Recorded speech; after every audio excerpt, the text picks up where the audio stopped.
ಹಾಗೆ ಖಂಡಿತವಾಗೂ ಯಾರು ಪಕ್ಷಕ್ಕೆ ಸೂಕ್ತ ಅನ್ನಿಸ್ತಾರೆ, ಯಾರು ಆ ಸ್ಥಾನಮಾನಕ್ಕೆ ಅರ್ಹರು ಅನ್ನಿಸ್ತಾರೆ, ಇಷ್ಟು ಜನ ಹೆಣ್ಮಕ್ಳು ಗೆದ್ದು ಬಂದಿದ್ದಾರೆ. ಯಾರಿಗಾದರೂ ಅವಕಾಶ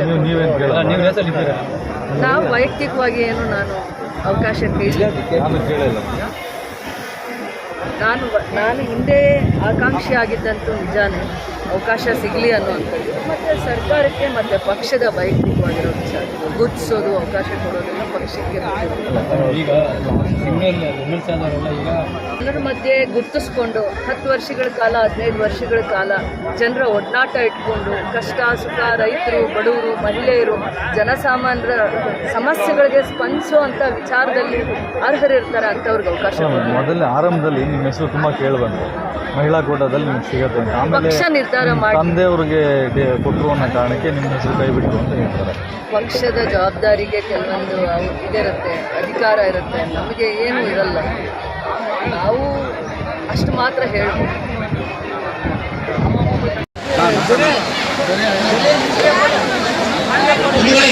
ಎಲ್ಲರೂ ಸಹ ಬಾಬಾ ಸಾಹೇಬರಿಗೆ ಜೈಕರವನ್ನು ಹಾಕಬೇಕಂತ ಮನೆ ಮಾಡ್ತಾ ಇದ್ದೀವಿ.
ಅದ್ಭುತವಾದ ಪಾಠಗಳನ್ನು ಕಲಿಸಿದೆ ರಾಜಕೀಯ.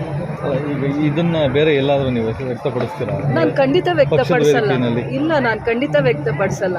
ಇದು ಪಕ್ಷ ಸಾಮಾನ್ಯವಾಗಿ ಕಾಂಗ್ರೆಸ್ ಪಕ್ಷ ಪ್ರತಿಯೊಬ್ಬರಿಗೂ ಅವಕಾಶಗಳನ್ನು ಕೊಡುವಂಥ ತಾಯಿ ಸ್ಥಾನದಲ್ಲಿ ನಿಂತಿರುತ್ತೆ. ಆ ತಾಯಿನ ಎಲ್ಲಿ ಗೌರವಿಸ್ಬೇಕು, ಆ ತಾಯಿನ ಯಾವ ವೇದಿಕೆಯಲ್ಲಿ ಮಾತಾಡಬೇಕು, ಎಲ್ಲ ನಮ್ಮಂಥವ್ರು ಸಾವಿರಾರು ಜನ ಇರ್ತಾರೆ ನಮ್ಮಂಥವ್ರು. ಆದರೆ ಪಕ್ಷ ಕರೆದು ನಮ್ಮನ್ನು ನಾಯಕರು ಮಾಡುತ್ತೆ. ಪಕ್ಷದ ಕಾರ್ಯಕರ್ತರು, ಸೈನಿಕರು, ಯೋಧರಾಗಿ ನಮ್ಮ ಗೌರವವನ್ನು ಎತ್ತಿ ಹಿಡಿತಾರೆ. ಅವರಿಗೆ ಇವತ್ತು ನಾವು ಗೌರವ ಕೊಡಬೇಕು, ಅವ್ರ ಕಷ್ಟ ಸುಖಗಳಿಗೆ ಸ್ಪಂದಿಸಬೇಕು. ಆ ಅಧಿಕಾರದಿಂದ ವೈಯಕ್ತಿಕವಾಗಿ ನನಗೆ ಒಳ್ಳೇದು ಕೆಟ್ಟದ್ದು ಏನಾಗಿದೆ ನಾನು ಯೋಚನೆನೂ ಕೂಡ ಮಾಡಬಾರ್ದು. ಇವತ್ತು ನನ್ನ ಬಗ್ಗೆ ಮಾತಾಡಿದ್ರೆ ನಾನು ಮಾತಾಡ್ಕೊಡ್ದು. ನಾನು ಅವ್ರ ಪಕ್ಷದವಳು. ಅವರು ನನ್ನ ಜೊತೆ ಎಷ್ಟೋ ಸತಿ ಕಾರ್ಯಕ್ರಮದಲ್ಲಿ ಬಂದಿದ್ದಾರೆ. ನನಗೆ ನೋವಾದಾಗ ಅವರಿಗೆ ಆ ನೋವು ಏನಂತ ಅರ್ಥ ಆಗಿದೆ. ನನಗೆ ಹಿಂಸೆ ಆದಾಗ, ಕಷ್ಟ ಆದಾಗ, ರಾಜಕೀಯದಲ್ಲಿ ಏನೆಲ್ಲ ಕಷ್ಟ ಅನುಭವಿಸ್ತಾ ಇದ್ದೀನಿ ಅನ್ನೋವಂಥ ಸಂದರ್ಭದಲ್ಲಿ ಒಂದು ಸತಿ ಅವ್ರ ಮನಸ್ಸು ಬಿಡ್ತಿದೆ.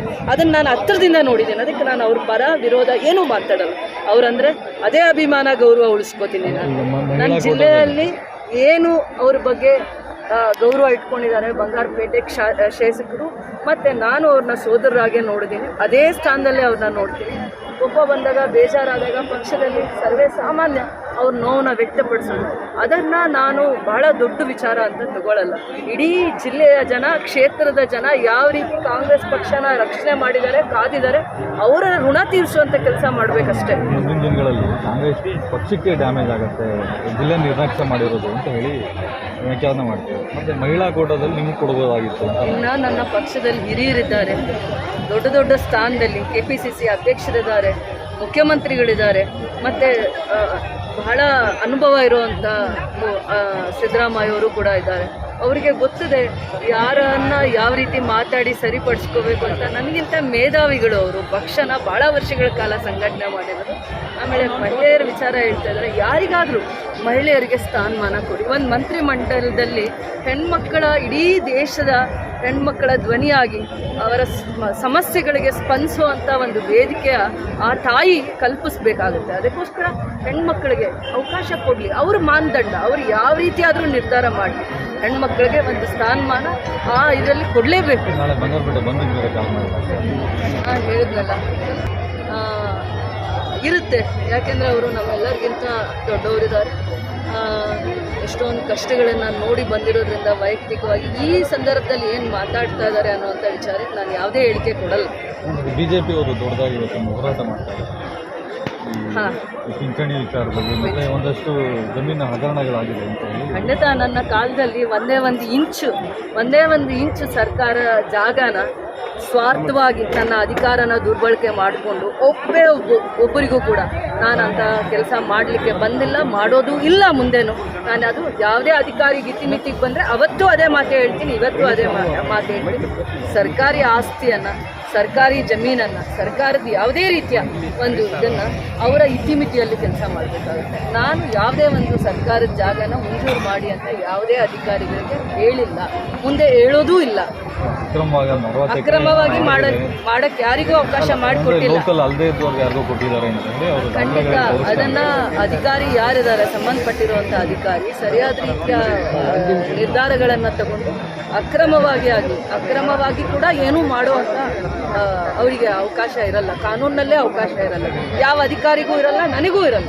ಅದಕ್ಕೆ ಸಂಬಂಧಪಟ್ಟಂಗೆ ಖಂಡಿತ ಯಾವುದೇ ಒಂದು ಈ ಕಳೆದ 8-10 ವರ್ಷಗಳಲ್ಲಿ, ಈ 8-10 ವರ್ಷಗಳಲ್ಲಿ ನನಗೆ ಅಧಿಕಾರ ಸಿಕ್ಕ ಅವಧಿಯಲ್ಲಿ ಅಕ್ರಮವಾಗಿ ಸರ್ಕಾರಿ ಜಾಗ, ಜಮೀನು ಯಾವುದೇ ಒಬ್ಬ ವ್ಯಕ್ತಿಗೆ ಸ್ವಾರ್ಥವಾಗಿ ನಾವು ಮಾಡಿದೆ ಅಂದರೆ ತನಿಖೆಗೆ ನಾನು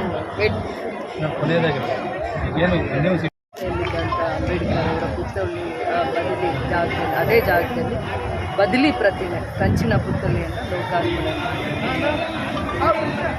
ಇತ್ತೀಚೆಗೆ ನಡೀತಾ ಇರೋ ಡೆವಲಪ್ಮೆಂಟ್ ಸಚಿವ ಸಂಪುಟದಲ್ಲಿ ಜಿಲ್ಲೆಗೆ ಯಾರಿಗೂ ಅವಕಾಶ ಸಿಕ್ಕಿಲ್ಲ ಅಂತ ಹೇಳಿ ತಾವೇನು? ಅವಕಾಶ ಸಿಕ್ಕಿಲ್ಲ, ಜಿಲ್ಲೆಗೆ ಅವಕಾಶ ಸಿಗಬೇಕಾಗಿತ್ತು. ಕೋಲಾರ ಜಿಲ್ಲೆಗೆ ಅವಕಾಶ ಸಿಗಬೇಕಾಗಿತ್ತು. ಮುಂದೆ ಚಿಕ್ಕಬಳ್ಳಾಪುರ ಜಿಲ್ಲೆಗೆ ಸಿಕ್ಕಿತ್ತು. ಕೋಲಾರ ಜಿಲ್ಲೆಗೆ ಅವಕಾಶ ವಂಚಿತರಾಗಿದ್ದು, ಅವಕಾಶ ಸಿಗಬೇಕಾಗಿತ್ತು. ಯಾಕೆ ಸಿಕ್ಕಲಿಲ್ಲ ಅಂತ ಅಂತಾರೆ? ಯಾಕೆ ಸಿಕ್ಕಲಿಲ್ಲ ಅನ್ನೋವಂಥ ವಿಚಾರಕ್ಕೆ ನನಗೆ ಮಾಹಿತಿ ಇಲ್ಲ. ನಾನು ಯಾವುದೇ ಒಂದು ಪದವಿಗಾಗಿ ಅಥವಾ ಅವಕಾಶಕ್ಕಾಗಿ ನಾನು ಡೆಲ್ಲಿಯ ಪ್ರವಾಸವನ್ನು ಮಾಡಿಲ್ಲ. ಕಾರಣ ನನಗೆ ಗೊತ್ತಿಲ್ಲ. ಆದರೆ ಇಡೀ ಜಿಲ್ಲೆಗೆ ಅವಕಾಶ ತಪ್ಪಿರೋದು ಅಥವಾ ಅವಕಾಶ ಸಿಗಬೇಕಾಗಿತ್ತು ಅನ್ನೋದು ಒಂದು ನನ್ನ ಅಭಿಪ್ರಾಯ. ಎರಡೂ ಜಿಲ್ಲೆಯಿಂದ MLAಗಳು ಎಲ್ಲ ಹೋರಾಟ ಮಾಡ್ತಾ ಇದ್ದಾರೆ, ಪ್ರತ್ಯೇಕ ಸಭೆಗಳು ಕೂಡ ಮಾಡಿದ್ದಾರೆ. ಪ್ರತಿಯೊಬ್ಬರು ವೈಯಕ್ತಿಕವಾಗಿ ಏನು ನಿರ್ಧಾರಗಳು ತಗೋತಾರೆ ಅದಕ್ಕೆ ನಾನು ಉತ್ತರ ಕೊಡೋಕ್ಕಾಗಲ್ಲ. ಪಕ್ಷ ಅನ್ನೋದು ಒಂದು ವೇದಿಕೆ ಕೊಡುತ್ತೆ, ಒಂದು ನಾಯಕತ್ವದ ಗುಣಗಳನ್ನು ಕಲಿಸುತ್ತೆ. ಪಕ್ಷ ಯಾವ್ಯಾವ ಸಂದರ್ಭ ಇದ್ದಾಗ ನಾವು ಪಕ್ಷದಿಂದ ಬೆಳೆದಿರುವಂಥವ್ರು, ಪಕ್ಷ ಸದಾಕಾಲ ಒಂದು ತಾಯಿಯ ಸ್ಥಾನದಲ್ಲಿ ನಿಂತು ಪ್ರತಿಯೊಬ್ಬರ ನಾಯಕತ್ವನ ಅವಕಾಶಗಳನ್ನು ಕೊಟ್ಟು ನಾಯಕತ್ವ ಮತ್ತು ಅವರ ಸಮಾಜಮುಖಿಯಾಗಿ ಕೆಲಸ ಮಾಡಲಿಕ್ಕೆ ಅವಕಾಶ ಕೊಟ್ಟಾಗ, ನಮ್ಮ ಪಕ್ಷದಲ್ಲಿ ಏನೇ ಅವಕಾಶ ಕೊಟ್ಟಾಗ ವಂಚಿತರಾದಾಗ ಅದಕ್ಕೆ ಆದದ್ದು ಒಂದು ವೇದಿಕೆ ಇದೆ. ಆ ವೇದಿಕೆಯಲ್ಲಿ ಮಾತ್ರ ನಮ್ಮ ಆವೇದನೆಗಳನ್ನು ಹೇಳ್ಕೊಳ್ಳುವಂಥ ಪ್ರಯತ್ನ ಮಾಡಬೇಕು ಅನ್ನೋದು ನನ್ನ ವೈಯಕ್ತಿಕ ಅಭಿಪ್ರಾಯ. ಜಿಲ್ಲೆ ಎಲ್ಲ ಶಾಸಕರು ಒಗ್ಗಟ್ಟು ಪ್ರದರ್ಶನ ಮಾಡಿ ಜಿಲ್ಲೆಗೆ ಅನ್ಯಾಯ ಆಗಿದೆ ಅಂತ ಹೇಳ್ಬಿಟ್ಟು ಒಂದು ರೀತಿಯ ಜಿಲ್ಲೆಗೆ ಅವಕಾಶ ಸಿಕ್ಕಿಲ್ಲ ಅನ್ನುವಂಥದ್ದನ್ನು ನನಗೂ ಆ ನೋವಿದೆ. ಹಾಗಂದಾಗ ಬರೀ ಕೋಲಾರ ಜಿಲ್ಲೆಗೆ ಮಾಡಿದರೆ ನನ್ನ ಮನಸ್ಸಿಗೆ ತುಂಬ ನಮಗೂ ನೋವಾಗ್ತಾ ಇತ್ತು. ಆ ರೀತಿ 7-8 ಜಿಲ್ಲೆಗಳಲ್ಲಿ ಅವಕಾಶ ಸಿಕ್ಕಿಲ್ಲ. ಮೊದಲನೇ ಸತಿ ಒಂದು ಅವಕಾಶ ಕೊಟ್ಟಿದ್ದಾರೆ, ಮೊದಲನೇ ಹಂತದಲ್ಲಿ 2.5 ವರ್ಷ ಏನು ಕೊಡ್ತೀವಿ ಅದು ತದನಂತರ ದಿನಗಳಲ್ಲಿ ಕೊಟ್ಟಾಗ ಕೋಲಾರ ಜಿಲ್ಲೆಗೂ ಅವಕಾಶ ಸಿಗಬೇಕಾಗಿತ್ತು ಅನ್ನೋವಂಥ ಅಭಿಪ್ರಾಯದಲ್ಲಿ ನಾನು ಕೂಡ ಇದ್ದೀನಿ. ಹಲವಾರು ವ್ಯಾಖ್ಯಾನಗಳು ಮಾಡಿದ್ದಾರೆ. ಅಂದರೆ ಎಸ್ ಎನ್ ನಾರಾಯಣ ಸ್ವಾಮಿ ಅವರು ನೇರವಾಗಿ ನಿಮ್ಮ ಮತ್ತು ಕೆ ಎಚ್ ಮುನಿಯಪ್ಪನವರ ಕುತಂತ್ರದಿಂದ ನಮಗೆ ನೋಡಿ, ನಾನು ನಾರಾಯಣ ಸ್ವಾಮಿ ಅಣ್ಣವ್ರ ಬಗ್ಗೆ ಗೌರವದಿಂದನೇ ನಾನು ಒಂದು ಮಾತು ಹೇಳ್ತೀನಿ. ಪಕ್ಷ ಅವಕಾಶ ಕೊಟ್ಟರೆ ನಮಗೆ ಸೈನಿಕರಾಗಿ, ಯೋಧರಾಗಿ, ಪಕ್ಷದ ಕಾರ್ಯಕರ್ತರು ಶಕ್ತಿ ತುಂಬಿ ನಮಗೊಂದು ಸ್ಥಾನಮಾನ ಕೊಡ್ತಾರೆ.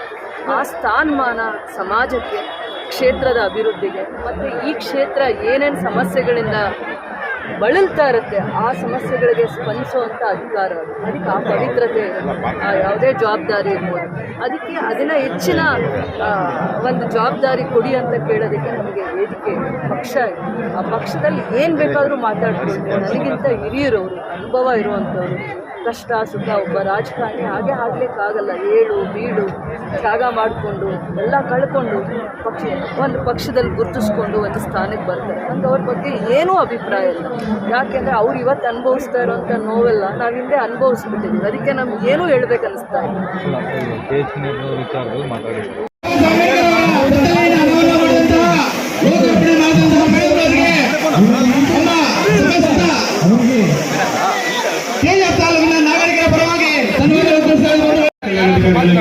ಶಿವಕುಮಾರಿ ಮೇಡಮ್ ಅವರು ದಯವಿಟ್ಟು ಇಲ್ಲಿ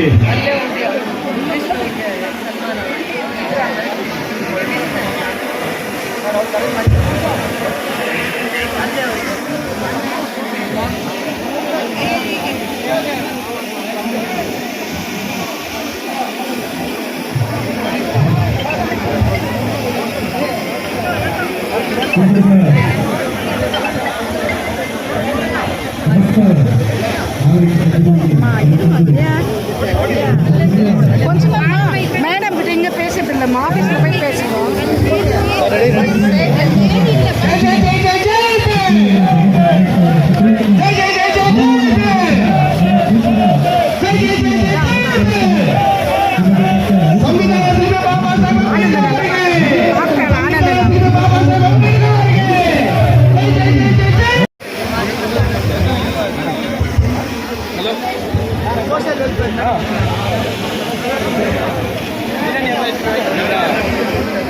ನೀವೇನು ಫೋಟೋ ತಗೊಳ್ಳೋದಕ್ಕೆ ಹೋಗ್ತೀರಾ ಅಲ್ಲಿ ಹೋಗ್ತೀರಾ?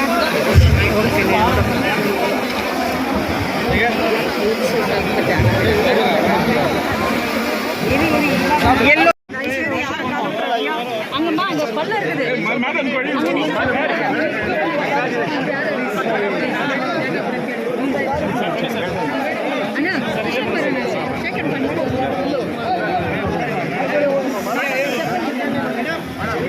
మేడం చెప్పండి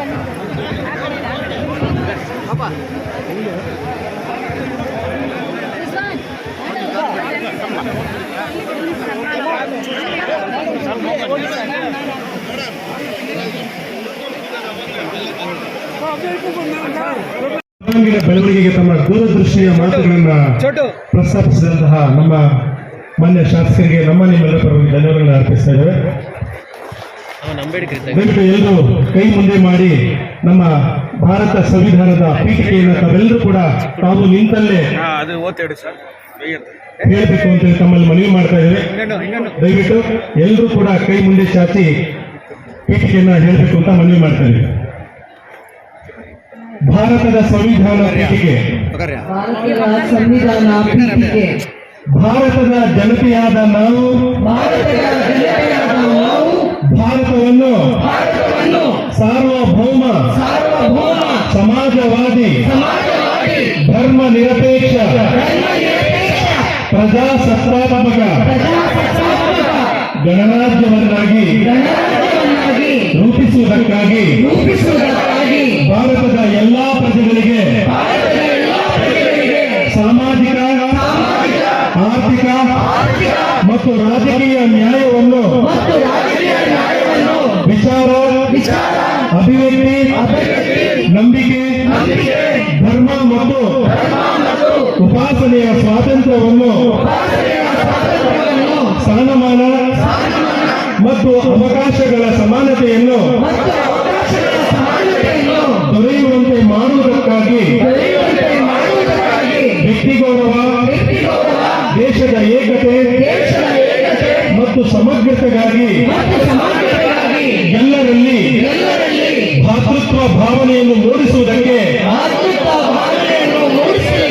ದೃಢ ಸಂಕಲ್ಪ ಮಾಡಿ ನಮ್ಮ ಸಂವಿಧಾನ ಸಭೆಯಲ್ಲಿ 1949ರ ಇಸವಿಯ ನವೆಂಬರ್ ತಿಂಗಳ 26ನೇ ದಿನದಂದು ಈ ಸಂವಿಧಾನವನ್ನು ನಮಗೆ ನಾವೇ ಅರ್ಪಿಸಿಕೊಂಡು ಅಂಗೀಕರಿಸಿ ಶಾಸನವಾಗಿ ವಿಧಿಸಿಕೊಂಡಿದ್ದೇವೆ. ಬೋಲೋ ಭಾರತ್ ಮಾತಾ ಕಿ.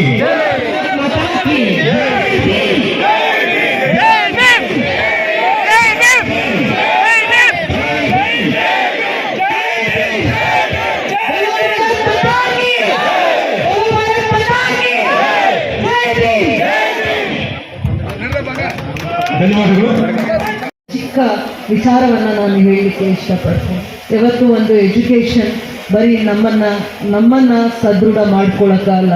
ಎಜುಕೇಷನ್ ಪ್ರತಿಯೊಬ್ಬ ಪ್ರಜೆಯ ಜೀವನ, ಬದುಕು, ನಿರ್ಧಾರಗಳು, ಮತ್ತು ನಾವು ಯಾವುದನ್ನು ಗೌರವಿಸಬೇಕು, ಯಾವುದನ್ನು ಜೊತೆಯಲ್ಲಿ ನಿಲ್ಲಬೇಕು ಅನ್ನುವಂಥ ವಿಚಾರಗಳಿಗೆ ವಿದ್ಯೆ ನಮಗೆ ಬಹಳ ಸಂಸ್ಕಾರವನ್ನು ಕೊಡುತ್ತೆ.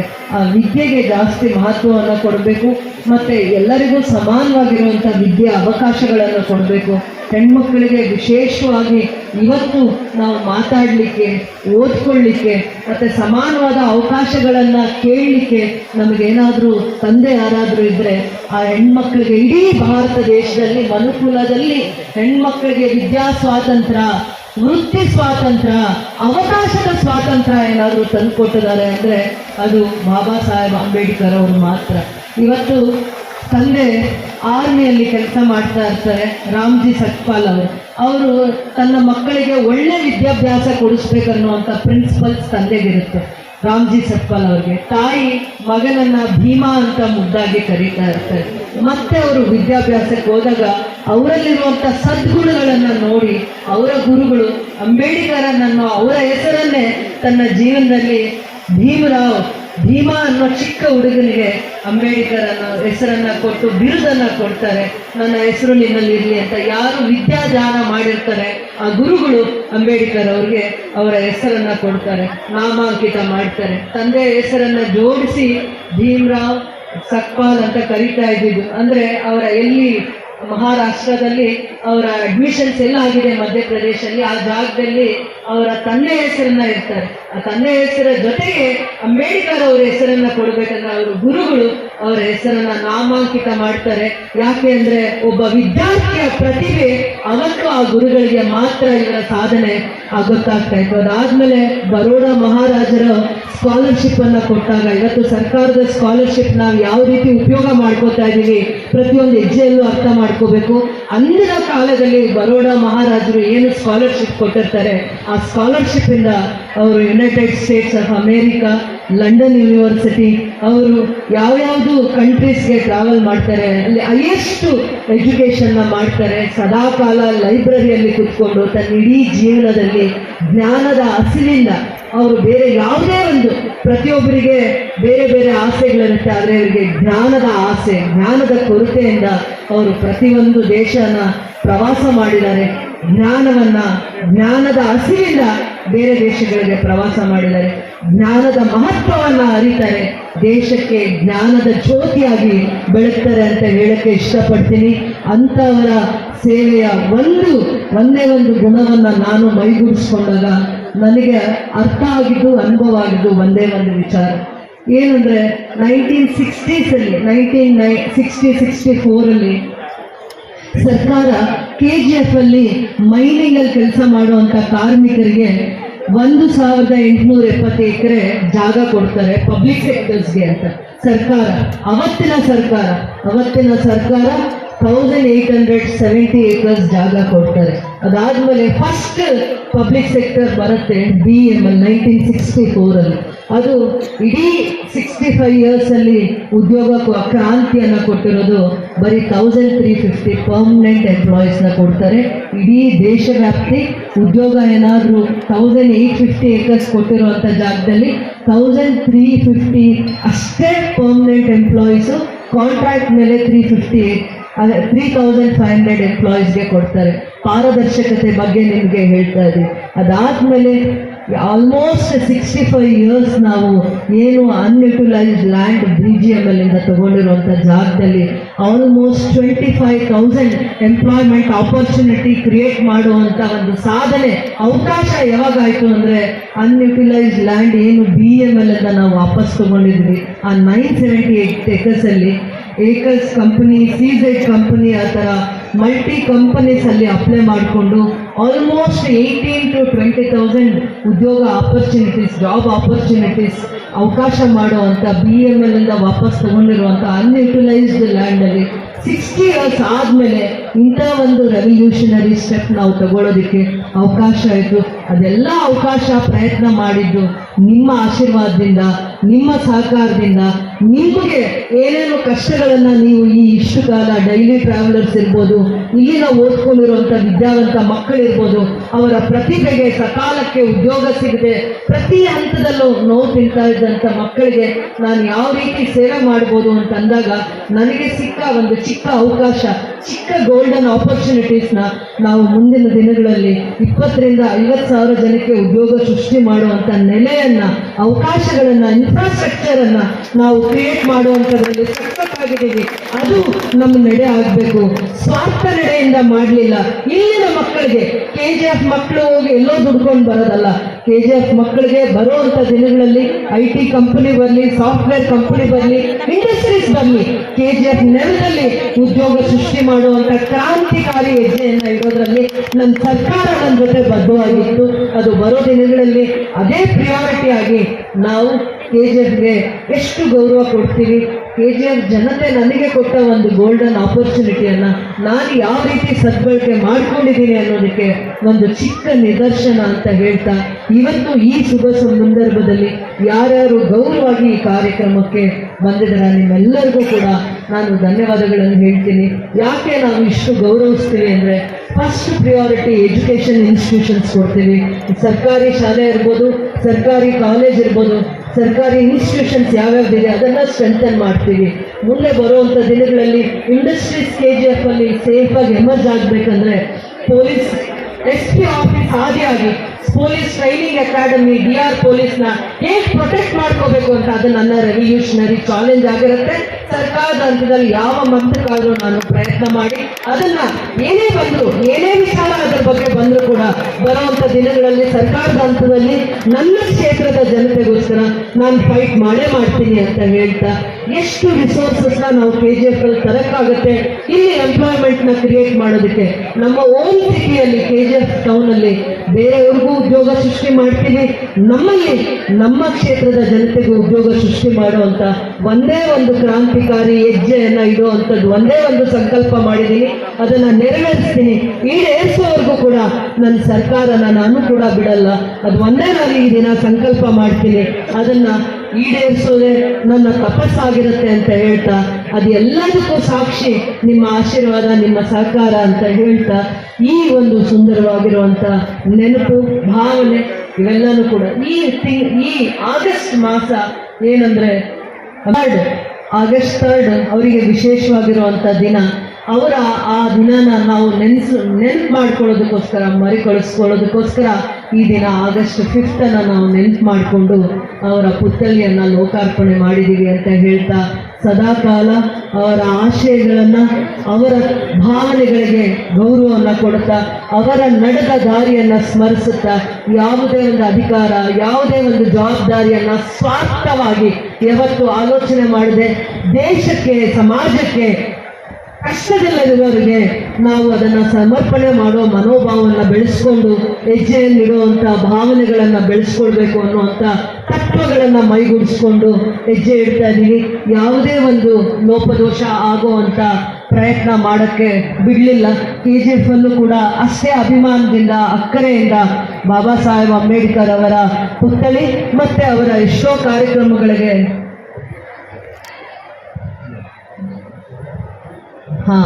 ಏನು ಇದು ಇವತ್ತು ವಿಶೇಷತೆ ಅನ್ನೋವಂಥದ್ದನ್ನು ಹೇಳಲಿಲ್ಲ ಅಂತ ಹೇಳ್ತಾ ಇದ್ದಾರೆ.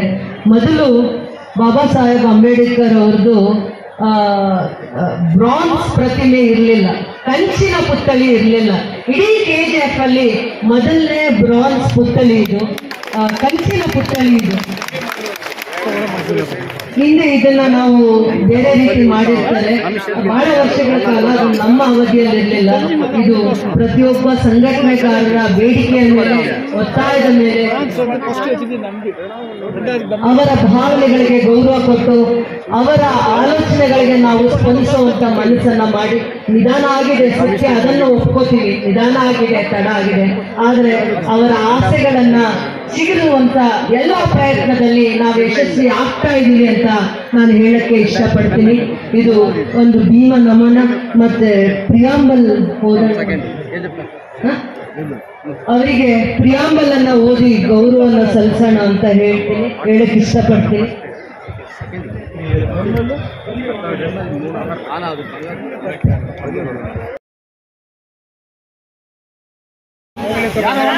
ಬೇರೆ ಯಾರು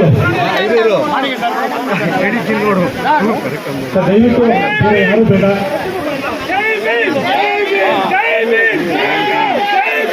ನಗರಸಭೆ ವತಿಯಿಂದ ನಮ್ಮ ಪೌರಾಯುಕ್ತರು ಮತ್ತು ಕಿರಣ್ ಸರ್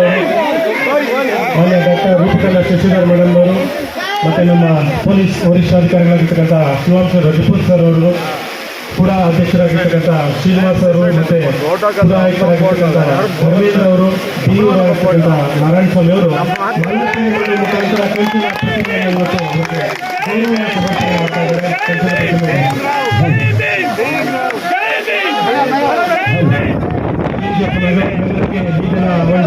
ಸಂತಸದ ದಿನ ಅಂತ ಹೇಳ್ಬೋದು.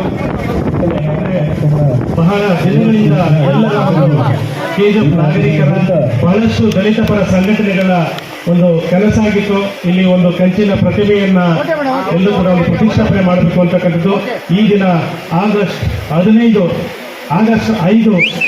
2026 15 ಒಳಗಡೆ, ಆಗಸ್ಟ್ 15 ಒಳಗಡೆ ಮಾಡಬೇಕು ಅಂತ ಹೇಳುವ ತೀರ್ಮಾನ ಆಗಿತ್ತು. ಅದರ ಪ್ರಕಾರ ನಮ್ಮ ಶಾಸಕರು ಈ ದಿನ ಎಲ್ಲರ ಒಂದು ಆಸೆ ಏನಿತ್ತು ಈಗ ಬೇಡಿಕೆಯನ್ನ ಈಡೇರಿಸುತ್ತಿದ್ದಾರೆ. ಅವರಿಗೆ ನಮ್ಮಲ್ಲಿ ಎಲ್ಲರ ಪರವಾಗಿ, ಕೆಜಿಎಫ್ ತಾಲೂಕಿನ ಪ್ರತಿಯೊಬ್ಬ ನಾಗರಿಕರ ಪರವಾಗಿ, ದಲಿತ ಸಂಘಟನೆಗಳ ಪರವಾಗಿ ಅವರಿಗೆ ಹೃದಯಪೂರ್ವಕ ಧನ್ಯವಾದಗಳನ್ನು ಅರ್ಪಿಸ್ತಾ ಇದ್ದೇವೆ.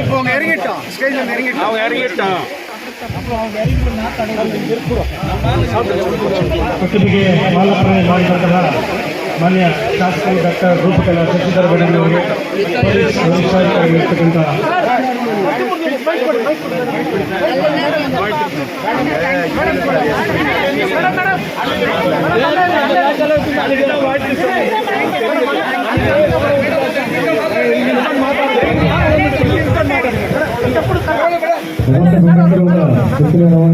ಆಗಮಿಸಿದಂಥ ಎಲ್ಲ ನಮ್ಮ ಜನತೆಗೂ ಹಾಗೂ ಎಲ್ಲ ಪದಾಧಿಕಾರಿ ಕೂಡ ಭೀಮಾ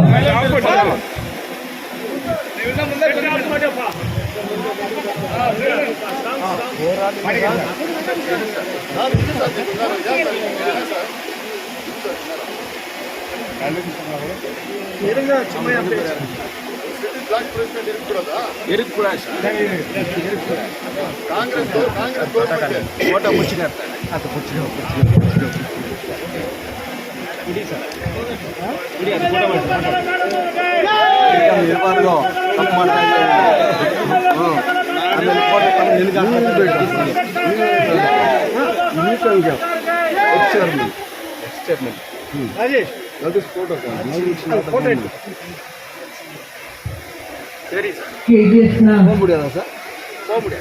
ಸಮಸ್ತ ಅಂಬೇಡ್ಕರ್ ಅಭಿಮಾನ ಸಂಘಕ್ಕೆ ಧನ್ಯವಾದಗಳನ್ನು ಹೇಳುತ್ತಾ, ಅಂಬೇಡ್ಕರ್ ವಾದಿಗಳಿಗೆ, ಅಂಬೇಡ್ಕರ್ ಸಂಘ ಸಂಸ್ಥೆಗಳಿಗೆ, ಕೆಜಿಎಫ್ನ ಸಮಸ್ತ ಅಂಬೇಡ್ಕರ್ ಅಭಿಮಾನಿಗಳಿಗೆ ಧನ್ಯವಾದಗಳನ್ನು ಹೇಳುತ್ತಾ, ಈ ಒಂದು ಶುಭ ಗಳಿಗೆಯಲ್ಲಿ ಅಂಬೇಡ್ಕರ್ ಅವರ ಪುತ್ಥಳಿಯನ್ನ ನಾವು ಲೋಕಾರ್ಪಣೆಯನ್ನು ಮಾಡಿದ್ದೀವಿ. ಬಹಳ ವರ್ಷಗಳ ಕನಸಾಗಿತ್ತು, ಪ್ರತಿಯೊಬ್ಬರ ಧ್ವನಿ ಆಗಿತ್ತಿದು. ಅಂಬೇಡ್ಕರ್ ಅವರು ಯಾವ ಕಾರ್ಮಿಕರ ನೋವನ್ನ, ಕಣ್ಣೀರನ್ನ ಒರೆಸ್ಲಿಕ್ಕೆ ಕೆಜಿಎಫ್ಗೆ ಟ್ರೈನ್ ಮುಖಾಂತರ ಪಾದಾರ್ಪಣೆ ಮಾಡಿರ್ತಾರೆ, ಆ ಭೂಮಿ ಸ್ಪರ್ಶ ಮಾಡಿರ್ತಾರೆ ಕೆಜಿಎಫ್ ನೆಲವನ್ನ. ಇವತ್ತು ಧನ್ಯವಾಯಿತು. ಯಾವ ಕಾರ್ಮಿಕರಿಗೆ ಧ್ವನಿ ಆಗ್ಬೇಕು, ಶಕ್ತಿ ಆಗ್ಬೇಕು, ಅವರ ನೋವಿಗೆ ಧ್ವನಿಗೂಡಿಸ್ಬೇಕು ಅಂತ ಅವರು he was a man of depressed class, labor class. ಅವರು ಅವ್ರ ಜೀವನದಲ್ಲಿ ಹೈಯೆಸ್ಟ್ ಕ್ವಾಲಿಫಿಕೇಶನ್ ಮಾಡ್ತಾರೆ. 32 ಡಿಗ್ರೀಸ್ನ ಓದ್ತಾರೆ, 32 ಡಿಗ್ರೀಸ್ನ ಗ್ರಾಜ್ಯುಯೇಟ್ ಮಾಡ್ತಾರೆ, 4 PhD ಮಾಡ್ತಾರೆ. ಇಡೀ ಭಾರತ ದೇಶನ ಕಂಪೇರ್ ಮಾಡಿದ್ರೆ, ಬೇರೆ ಎಷ್ಟೋ ದೇಶಗಳಿಗೆ ಕಂಪೇರ್ ಮಾಡಿದ್ರೆ ವೆಲ್ ಎಜುಕೇಟೆಡ್ ಪರ್ಸನಾಲಿಟಿ ಅಂತ ಹೇಳ್ಬೋದು. Well educated personality and is the man of reformer, social reformer. ಯಾರು ಸೋಷಿಯಲ್ ರಿಫಾರ್ಮರ್ ಅಂತ ಹೇಳಲ್ಲ, ಆದರೆ ಇವ್ರನ್ನ ಸೋಷಿಯಲ್ ರಿಫಾರ್ಮರ್ ಅಂತ ಹೇಳ್ತಾರೆ. is a man of depressed class, labor class, weaker section, below poverty line. ಅವರು ಪ್ರತಿಯೊಂದು ದಿನಾನು ತಪಸ್ಸು, ಅವರ ಇಡೀ ಜೀವನವನ್ನು ತಪಸ್ಸು ಮಾಡ್ತಾರೆ. ಇಡೀ ಭಾರತ ದೇಶದ ಉದ್ದಗಲಕ್ಕೂ, ಕಾಶ್ಮೀರದಿಂದ ಕನ್ಯಾಕುಮಾರಿವರೆಗೂ ಯಾರು ಶೋಷಿತ ವರ್ಗದವರಿದ್ದಾರೆ, ಯಾರು ದೀನದಲಿತರಿದ್ದಾರೆ, ಬಡವರಿದ್ದಾರೆ, ಅಸ್ಪೃಶ್ಯರಿದ್ದಾರೆ, ಮಹಿಳೆಯರಿದ್ದಾರೆ, ಅವ್ರನ್ನ ಎಲ್ಲಾರನ್ನೂ ಉದ್ಧಾರ ಮಾಡೋದಕ್ಕೋಸ್ಕರ ತನ್ನ ವಿದ್ಯೆಯನ್ನ, ಜ್ಞಾನವನ್ನ, ತಪಸ್ಸನ್ನ, ತ್ಯಾಗವನ್ನ ಮಾಡಿ ಇಡೀ ಜಗತ್ತಿಗೆ ಬೆಳಕಾಗಿ ಜ್ಞಾನ ಜ್ಯೋತಿಯಾಗಿ ಬಿಂಬಿಸ್ತಾರೆ. ಇಡೀ ಜಗತ್ತಿಗೆ ಅವರು ಯಾವುದೇ ಒಂದು ಅಧಿಕಾರದ ಸ್ವಾರ್ಥ ಅಧಿಕಾರಕ್ಕೋಸ್ಕರ ಹೋರಾಟ ಯಾವತ್ತೂ ಮಾಡಲ್ಲ. ಸ್ವಾರ್ಥ ಅಧಿಕಾರಕ್ಕೋಸ್ಕರ ಯಾವತ್ತೂ ಕೂಡ ಯಾವುದೇ ಒಂದು ಲಾಭಕ್ಕಾಗಿ ಹೋರಾಟವನ್ನ ಮಾಡಿಲ್ಲ. ಅವರು ಯಾವತ್ತೇ ಇದ್ರು ಬಡವರ ಧ್ವನಿಯಾಗಿ, ಕಾರ್ಮಿಕರ ಧ್ವನಿಯಾಗಿ, ಎಲ್ಲಿ ಅನ್ಯಾಯ ಆಗಿದೆ ಅದಕ್ಕೆ ಧ್ವನಿಯಾಗಿ ಒಂದು ಕಾನ್ಸ್ಟಿಟ್ಯೂಷನಲ್ ಏನ್ ಹೇಳ್ತಾರೆ, ಕಾನ್ಸ್ಟಿಟ್ಯೂಷನ್ ನ ಬರಿಬೇಕಾದಾಗ ತುಂಬಾ ಸಮಯ ತಗೊಳುತ್ತೆ.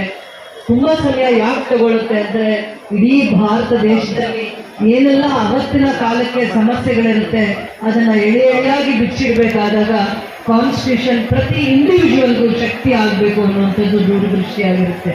ಏನು ಪ್ರತಿಯೊಬ್ಬ ಪ್ರಜೆನ ರಕ್ಷಣೆ ಮಾಡುವಂತ ಸಂವಿಧಾನವನ್ನ, ಪುಸ್ತಕವನ್ನ, ಭಗವದ್ಗೀತಾ ಅಷ್ಟು ಪವಿತ್ರವಾಗಿರುವಂತ ಕಾನ್ಸ್ಟಿಟ್ಯೂಷನ್ ಅನ್ನ ಅವರು ಬರಿಬೇಕು ಅಂತಂದ್ರೆ ಅವರು ತಪಸ್ಸನ್ನ ಮಾಡಬೇಕಾಗುತ್ತೆ. ಅವರ ಇಡೀ ಜೀವನವನ್ನ ಅಸ್ಪೃಶ್ಯರಿಗೋಸ್ಕರ, ಬಡವರಿಗೋಸ್ಕರ, ವಿದ್ಯಾರ್ಥಿಗಳಿಗೋಸ್ಕರ, ಮಹಿಳೆಯರಿಗೋಸ್ಕರ, ವಿಶೇಷವಾಗಿ ಕಾರ್ಮಿಕರಿಗೋಸ್ಕರ ಮುಡುಪಾಗಿರ್ತಾರೆ. ಅವರ ವಿದ್ಯೆಯನ್ನ ಸಮರ್ಪಣೆ ಮಾಡ್ತಾರೆ. ಯಾವುದೇ ಒಂದು ಅಧಿಕಾರಕ್ಕಾಗ್ಲಿ, ಯಾವುದೇ ಒಂದು ಸ್ವಾರ್ಥ ಸಾಧನೆಗಾಗಿ ಅವರ ವಿದ್ಯೆಯನ್ನ ಒಂದೇ ಒಂದು ದಿನ ಸ್ವಾರ್ಥವಾಗಿ ಬಳಸ್ಕೊಳ್ಳಲ್ಲ. ಸದ್ಬಳಕೆ ಏನಾದ್ರೂ ಆಗಿದ್ರೆ ಇಡೀ ಜಗತ್ತನ್ನ ಉದ್ಧಾರ ಮಾಡಲಿಕ್ಕೆ ಸದ್ಬಳಕೆಯನ್ನ ಮಾಡಿದರೆ ಅಂಥ ಒಂದು ಮಹಾತ್ಮರನ್ನ ನಾವು ಇವತ್ತು ನಗರಸಭೆಯ ಮುಂಭಾಗದಲ್ಲಿ ಅವರ ಪ್ರತಿಭೆಯನ್ನ ಲೋಕಾರ್ಪಣೆ ಮಾಡಿದ್ದೀವಿ, ಅನಾವರಣ ಮಾಡಿದ್ದೀವಿ. ಅದಕ್ಕೆ ನೀವೆಲ್ಲ ಸಾಕ್ಷಿಯಾಗಿದ್ದೀರಾ. ಯಾವ KGF ನಗರದಲ್ಲಿ ಬೆಳಕಾಗಬೇಕು, ಕಾರ್ಮಿಕರಿಗೆ ಶಕ್ತಿ ಆಗಬೇಕು, ಸಂಘಟನೆಗಳ ಧ್ವನಿ ಆಗಬೇಕು ಅಂತ ಅವರು ಎಂದೂ ಕೂಡ ಭಾಷಣದಲ್ಲಿ ಯಾರನ್ನ ಗೆಲ್ಲಲ್ಲ. ಅವರು ಪ್ರತಿ ಹಂತದಲ್ಲೂ ಪ್ರತಿಯೊಬ್ಬ ವ್ಯಕ್ತಿಗೆ, ಅನ್ಯಾಯ ನಡೆಯುವಂತ ವ್ಯಕ್ತಿಗೆ ಧ್ವನಿಯಾಗಿ ನಿಲ್ಲಲಿಕ್ಕೆ, ಪ್ರತಿ ಹಂತದಲ್ಲೂ ಇಡೀ ದೇಶನ ಸುಭದ್ರವಾಗಿ ಕಟ್ಟಲಿಕ್ಕೆ ಕಾನ್ಸ್ಟಿಟ್ಯೂಷನ್ ಮುಖಾಂತರ ಪ್ರತಿಯೊಬ್ಬ ವಿದ್ಯಾರ್ಥಿಯಲ್ಲೂ, ಪ್ರತಿಯೊಬ್ಬ ಸಂಘಟನೆಕಾರರಲ್ಲೂ ಅಂಬೇಡ್ಕರ್ ತತ್ವಗಳನ್ನ ಬೋಧಿಸುವವರ ಹತ್ರ ಮತ್ತೆ ಅವರನ್ನ ಪರಿಪಾಲನೆ ಮಾಡುವವರ ಹತ್ರ ಅವರು ಶಕ್ತಿಯಾಗಿ ನಿಲ್ಲುವಂತ ಪ್ರಯತ್ನ ಮಾಡ್ತಾರೆ. ಯಾವುದೇ ಒಂದು ವಿಚಾರಗಳನ್ನ ತಗೊಂಡಾಗ ಸ್ವಾರ್ಥ ವಿಚಾರನೆ ಎಲ್ಲಿರುತ್ತೆ ಅಲ್ಲಿ ನಾವು ಅಂಬೇಡ್ಕರ್ ಅವರನ್ನ ಗುರುತಿಸ್ಬೋದು. ಸಮಾಜದ ಮುಖ್ಯವಾಗಿ ಕೆಲಸ ಮಾಡಿದ್ದಾರೆ. ಅದಕ್ಕೆ ಅವ್ರನ್ನ ಸೋಷಿಯಲ್ ರಿಫಾರ್ಮಿಸ್ಟ್ ಅಂತ ಕರೀತಾರೆ. ಸೋಷಿಯಲ್ ರಿಫಾರ್ಮಿಸ್ಟ್ ಅಂದ್ರೆ ಸಮಾನತೆ ಅಂತ. ಹಿಂದೆ ನಾವು ಕಾರ್ಮಿಕರಿಗೆ ಟೈಮಿಂಗ್ಸ್ ಇರಲ್ಲ, 12 hours ಮೇಲೆ ಕೆಲಸ ಮಾಡ್ತಾ ಇರ್ತಾರೆ. ಕಾರ್ಮಿಕ ವರ್ಗದವರು, ಲೇಬರ್ ಕ್ಲಾಸ್ ಅನ್ನೋರಿಗೆ 12 to 14 hours ಇರುತ್ತೆ. ನಮ್ಮ ದೇಶದಲ್ಲೇ ಅಲ್ಲ, ಬೇರೆ ದೇಶದಲ್ಲೂ ಕೂಡ. ಫಸ್ಟು ಮ್ಯಾಗ್ನಾ ಕಾರ್ಟಾ ಅನ್ನುವಂಥ ಸಂವಿಧಾನನ ಫಾಲೋ ಮಾಡ್ತಾ ಇದ್ರು. ಬೇರೆ ಕಂಟ್ರೀಸ್ ಯಾವ್ದು ಮಾಡ್ತಾ ಇದ್ರು ಅಂದರೆ, ಆಮೇಲೆ ಅಮೇರಿಕಾ ಆಗಿರಲಿ, ಅದಕ್ಕಿಂತ ಮುಂಚೆ ಬೇರೆ ಕಂಟ್ರೀಸ್, ಅಮೇರಿಕನ್ ಕಂಟ್ರೀಸ್ ಜೊತೆಯಲ್ಲಿ ಬೇರೆ ಬೇರೆ countries 500 years, 600 years, 700 years before constitution Magna Carta ಅಂತ ಒಂದು ಅವ್ರದೇ ಆದ ಪ್ರಿನ್ಸಿಪಲ್ಸ್, ಎಥಿಕ್ಸ್ನ ಫಾಲೋ ಮಾಡ್ತಾ ಇದ್ರು. ಅದರಲ್ಲಿ ಈಕ್ವಾಲಿಟಿ ಇರಲಿಲ್ಲ, ಸೋಷಾಲಿಟಿ ಇರಲಿಲ್ಲ, ಈಕ್ವಲ್ ರೆಪ್ರೆಸೆಂಟೇಷನ್ಸ್ ಇರಲಿಲ್ಲ, ಈಕ್ವಲ್ ಪೇ ಇರಲಿಲ್ಲ. ಅದನ್ನೆಲ್ಲ ಪದೇ ಪದೇ ಅವರ ವಿಚಾರಣೆ ಮಾಡಿ ಬೇರೆ ದೇಶದಲ್ಲಾಗಿರುವಂಥ ಲೋಪದೋಷಗಳು, ಆಮೇಲೆ ಲೇಬರ್ ರೆವಲ್ಯೂಷನ್, ಏನಕ್ಕೆ ರೆವಲ್ಯೂಷನ್ಸ್ ಆಗ್ತಾ ಇತ್ತು ಬೇರೆ ಕಂಟ್ರಿಯಲ್ಲಿ, ಲೇಬರ್ ರೆವಲ್ಯೂಷನ್ಸ್ ಆಗಕ್ಕೆ ಏನು ಕಾರಣ, ಇಂಥದನ್ನೆಲ್ಲ ಬಹಳ ಸುದೀರ್ಘವಾಗಿರುವಂಥ ಚರ್ಚೆ ಮಾಡಿ, ಅವರ ಅಧ್ಯಯನ ಮಾಡಿ, ಕೊನೆಗೆ ಭಾರತ ದೇಶಕ್ಕೆ ಪವಿತ್ರವಾಗಿರುವಂಥ ಸಂವಿಧಾನವನ್ನು ಮಾಡ್ತಾರೆ. ಆ ಸಂವಿಧಾನ ಕಾನ್ಸ್ಟಿಟ್ಯೂಟ್ ಮಾಡುವಾಗ ಎಲ್ಲ ಸಮಾಜದ ಗಣ್ಯರು ಕೂಡ ಭಾಗವಹಿಸ್ತಾರೆ. ಎಲ್ಲ ಸಮಾಜದ ಗಣ್ಯರು ಪ್ರೋತ್ಸಾಹಿಸ್ತಾರೆ, ಗೌರವಿಸ್ತಾರೆ. ಭಾರತದ ಪ್ರತಿಯೊಬ್ಬ ಪ್ರಜೆಗೆ ಸಂವಿಧಾನ ಶಕ್ತಿ ಆಗುತ್ತೆ, ಧ್ವನಿ ಆಗುತ್ತೆ. ಅದಾದ್ಮೇಲೆ ಅವಕಾಶವನ್ನು ತಂದುಕೊಡುತ್ತೆ. ಭಾರತದ ಪ್ರತಿಯೊಂದು ಪ್ರಜೆಗೆ ಅವಕಾಶ ಏನಾದರೂ ಕೊಡುತ್ತೆ, ಲಿಬರ್ಟಿ ಆಫ್ ರೈಟ್ಸ್ ಅಂತ ಏನಾದರೂ ಕೊಡುತ್ತೆ ಅಂದರೆ ಅದು ಸಂವಿಧಾನ ಮಾತ್ರ ಅನ್ನುವಂಥದ್ದನ್ನು ಪದೇ ಪದೇ ಎತ್ತಿ ಹಿಡಿಯುವಂತ ಮಾಡುತ್ತೆ. KGF ಅಲ್ಲಿ ನಾವು ಏನೇ ಮಾಡಿದ್ರು ಅಂಬೇಡ್ಕರ್ ಅವರಿಗೆ ಸೇವೆ ಮಾಡಿರುವಂಥದ್ದನ್ನು ಮಾತ್ರ ಅರ್ಥ ಮಾಡ್ಕೋಬೇಕು. ಯಾವುದೇ ಒಂದು ಸ್ವಾರ್ಥವಾದ ನಿಲುವು ಇಲ್ಲ ಅನ್ನುವಂಥ ಸಂದೇಶವನ್ನ ನಾವು ಸಾರಬೇಕಾಗತ್ತೆ ಅಂತ ಹೇಳ್ತಾ 2 ವಿಚಾರಗಳು ಮಾತ್ರ ನಾನು ಇವತ್ತು ಬಂದಿರುವಂಥವ್ರಿಗೆ ಹೇಳ್ತೀನಿ. ಕಾರ್ಮಿಕರಿಗೆ ಅವರಿಗೆ ವಿಶೇಷವಾಗಿರುವಂಥ ಗೌರವವನ್ನು ಅಂಬೇಡ್ಕರ್ ಅವರ ಮಹಾನ್ ಯಾಕೆ ನಾವು ಇವತ್ತು ಅವರನ್ನ ಅತಿ ಎತ್ತರದ ಸ್ಥಾನದಲ್ಲಿ ನೋಡ್ತೀವಿ ಅಂದ್ರೆ ಪ್ರತಿಯೊಬ್ಬ ಕಷ್ಟಜೀವಿ ಸ್ವಯಂ ಕೃಷಿಯ ಬರೀ ನೋವನ್ನ ನೋಡಿ ಬೆಳೆದಿರುವಂಥವ್ರು. ಅವರ ಇಡೀ ಜೀವನ ನಮಗೆ ಪಾಠ ಆಗಬೇಕು. ಅವರ ಇಡೀ ಜೀವನ, ಅವರ ಜೀವನದಲ್ಲಿ ಅನುಭವಿಸಿರುವಂತ ನರಕ ಇನ್ಯಾರೂ ಕೂಡ ಅನುಭವಿಸ್ಲಿಕ್ಕೆ ಸಾಧ್ಯ.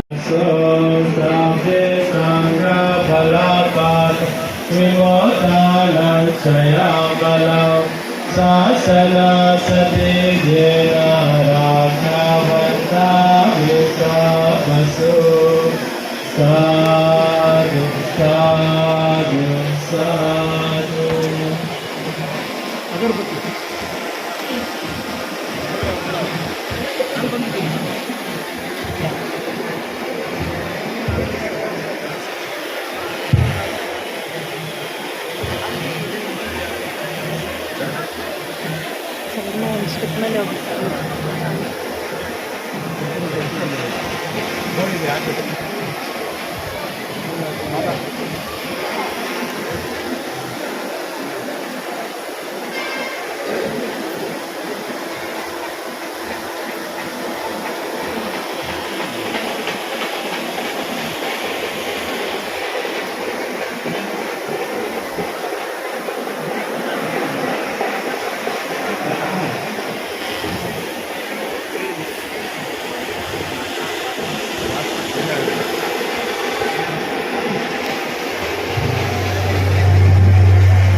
ಇವಾಗಲೇ ಮೇಲೆ ಬಂದು ಆಗಿಲ್ಲ ಮೇಲೆ ಹೋಗಿಲ್ಲ.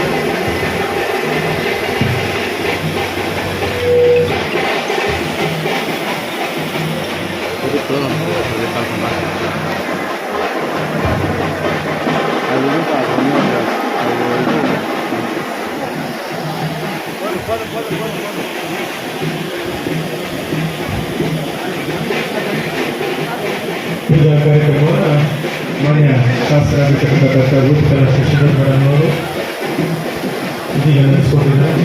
ಹಾಗೆಯೇ ನಮ್ಮ ಪೂರ್ವಾಯುಕ್ತರಾಗಿರ್ತಕ್ಕಂಥ ಶ್ರೀಧರ್ ಸರ್ ಅವರು ಇದೀಗ ನಮ್ಮ ಮಾನ್ಯ ಪೊಲೀಸ್ ವರಿಷ್ಠಾಧಿಕಾರಿಯಾಗಿರ್ತಕ್ಕಂಥ ಶ್ರೀನಿವಾಸ ಸರ್ ಅವರು ಪೂಜಾ ಕಾರ್ಯಕ್ರಮವನ್ನು ನಡೆಸಿಕೊಡ್ತಾ ಇದ್ದಾರೆ. ಸರಿ.